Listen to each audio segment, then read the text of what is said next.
Surah Han duk buat apa kat sini? Kat kaunter muka hang, kat sini pun muka hang. Nak habaq mai kat apa? Okey, UTC kedua di Pulau Pinang telah pun dibuka di Penang Central bermula 3 November 2025. Dan juga akan dirasmikan oleh Yang Amat Berhormat Perdana Menteri kita pada 8 November bersamaan dengan Hari Sabtu. Jom Nurul, kita tengok apa perkhidmatan yang ada kat sini. Jom. Okey, nampak. UTC ni merupakan pusat sehenti yang menempatkan pelbagai perkhidmatan jabatan dan agensi kerajaan dalam satu tempat.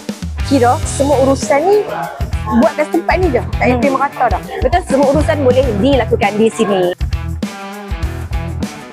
Ada 10 jabatan agensi di sini. Jabatan Immigration, Polis Diraja Malaysia, Jabatan Pengangkutan Jalan, Jabatan Pendaftaran Negara, Klinik Kesihatan, Klinik Pergigian, Lembaga Hasil Dalam Negeri, Suruhanjaya Perkhidmatan Awam, My Future Job dan Hub Bantuan UTC. Boleh urus MyCard, boleh renew pasport, semua urusan kerajaan dalam satu bumbung. Pulakan adik, so teruskan. Waktu operasi UTC bermula 8 pagi sehingga 9 malam.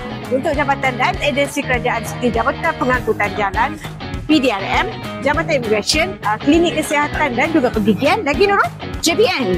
Terlupa Jabatan Pendaftaran juga. Saya pada tu, siapa yang malas-malas nak pergi beratok kat kaunter, boleh je menggunakan kios sentuhan madani. Memudahkan semua orang. Betul, memudahkan yang bekerja pada waktu siang. Bila masa lapang, singgah sini urusan kerajaan tetap berjalan. Bukan itu saja, turut disediakan hub bantuan kerajaan berkenaan dengan sumbangan tunai rahmah, sumbangan asas rahmah My Kasih dan juga bantuan-bantuan di bawah kebajikan masyarakat. Di sini, pegawai akan bantu anda semak kelayakan, buat permohonan, kemaskini maklumat secara terus, tak pening, tak susah.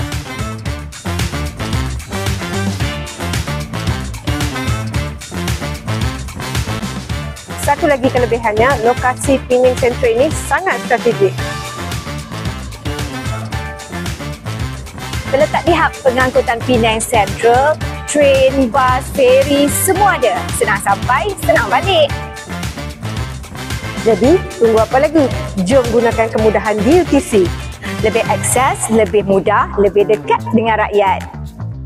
Jom jumpa di UTC Penang Central.